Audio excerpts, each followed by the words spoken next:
a small town in western Nebraska, I was sheltered from some of the realities of society at large.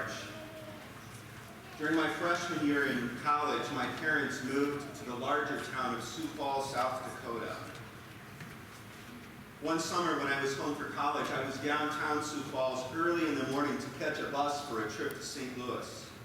I passed a man who was sleeping on the sidewalk, covered by a collapsed cardboard box. That, I think, believe it or not, was my first contact with a homeless person. And I remember this reaction in my gut. You know how your stomach wrenches when you see something that is jarring, something that is just not right? Well, that's what I felt right here, down in my gut. In the Greek language, the word for compassion is a very rich, physical word that refers to that visceral reaction in your gut. To have compassion is literally to have a stomachache when you see someone else's suffering.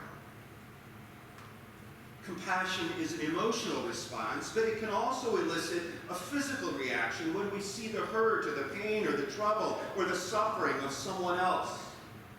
We feel it with them, and we want to do something about it. In today's gospel lesson, it's early in Jesus' ministry. He has recently finished that long teaching that we call the Sermon on the Mount. And now he has begun his long walk through Galilee, going to where the people are, healing them, forgiving them, and teaching, as he started to do in today's gospel lesson, about this new kingdom that God was inaugurating. Listen, Jesus went throughout all the cities and villages, teaching in their synagogues and proclaiming the gospel of the kingdom and healing every disease and every affliction. Then Matthew goes on to report that Jesus had compassion on the people in the crowds. And I can imagine Jesus looking out at this vast sea of people, knowing the burdens that they were carrying. And Matthew writes that Jesus had compassion on them because they were harassed and helpless, like sheep without a shepherd. Now that's an image. The power of this description lies in its truthfulness. Jesus was not one to gloss over the reality of the people before him. So what about this morning? Are there people here who are harassed and helpless, like sheep without a shepherd? A few of you might be willing to admit as much. For most of us, we're conditioned to say, oh, no, I'm fine.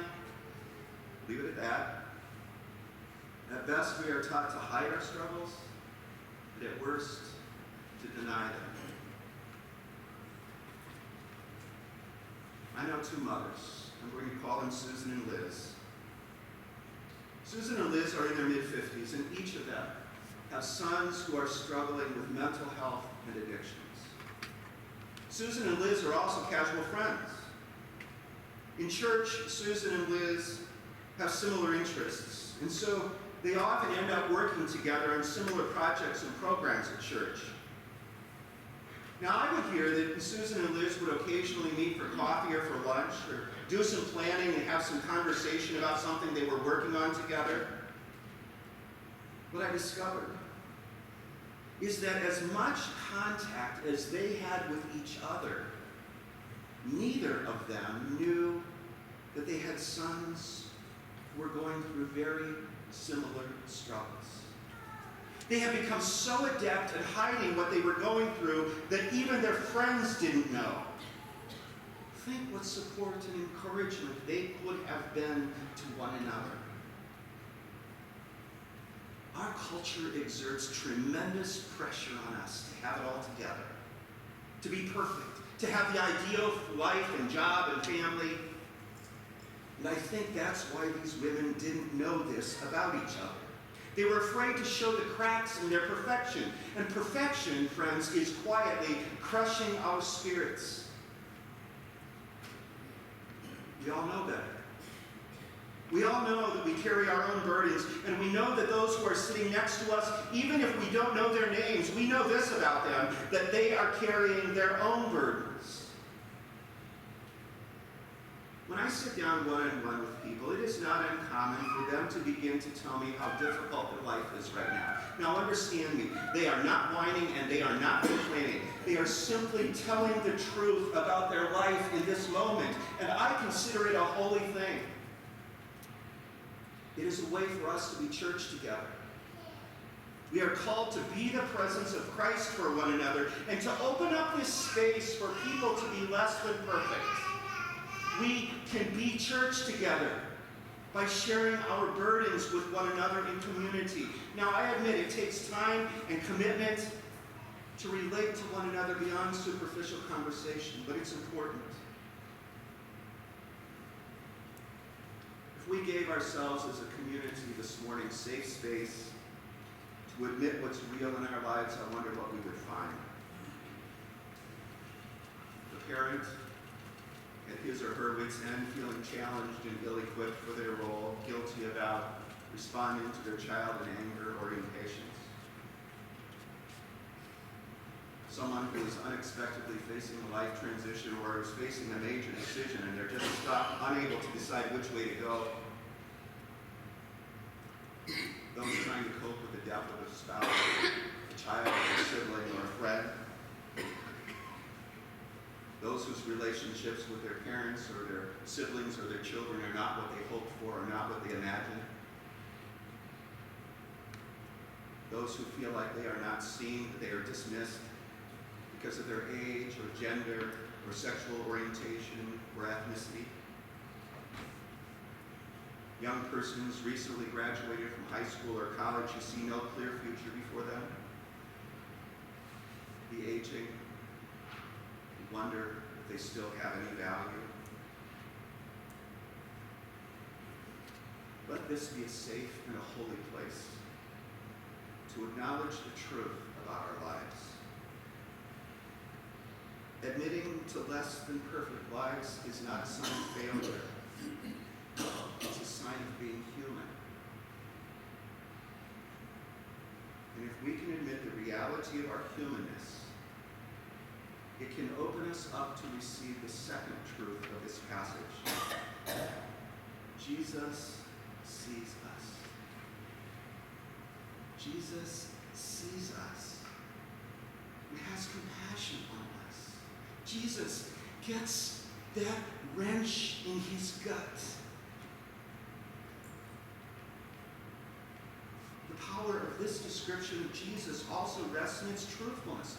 Jesus did not come primarily to teach us or inspire us, and let alone to judge us. He came rather to embody the abundant love and compassion of God for the world in order to demonstrate God's loving compassion for the world through word and deed. This is the truth that is so profoundly articulated in the second lesson this morning. God proves God's love for us in this: Christ died for us while we were still sinners. Now let that truth sink deeply into your bones. Christ died for you as you are, not as you wish you were.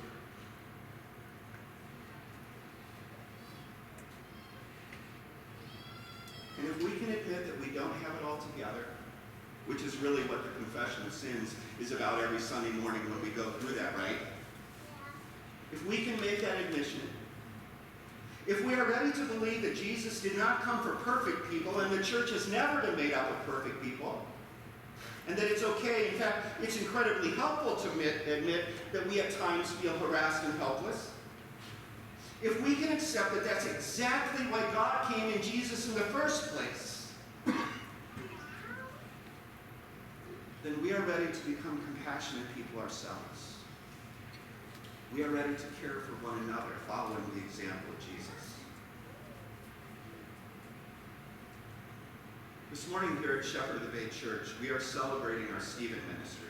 Now, Stephen ministers are those among us who receive special training in order to walk alongside those who are experiencing struggles. They're not counselors, and they don't fix people. They are companions, fellow pilgrims, astute listeners. And they can be incredibly effective in helping individuals navigate some of the bumpy spots in their lives. And for Stephen ministers to be effective, the rest of us will need to admit when we are struggling and ask for and receive the presence of someone who is trained and willing to walk alongside us. That's commitment that we make as a Stephen Ministry congregation.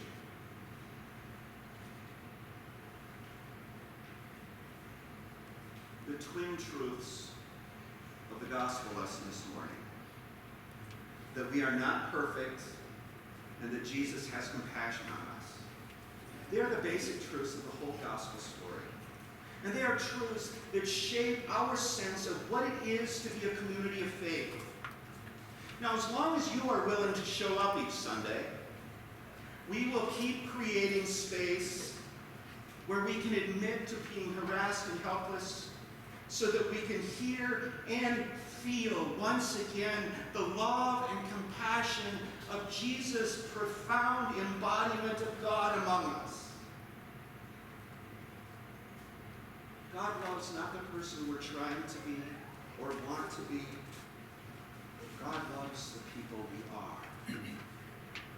And God provides this community of love and compassion to put flesh and bones on that love. Well, this morning we acknowledge and celebrate the work of our Stephen Ministries. We also acknowledge that we are each, every one of us, given the Spirit so that we might show compassion and love and care for one another. Listen, look around, and see the faces of your people.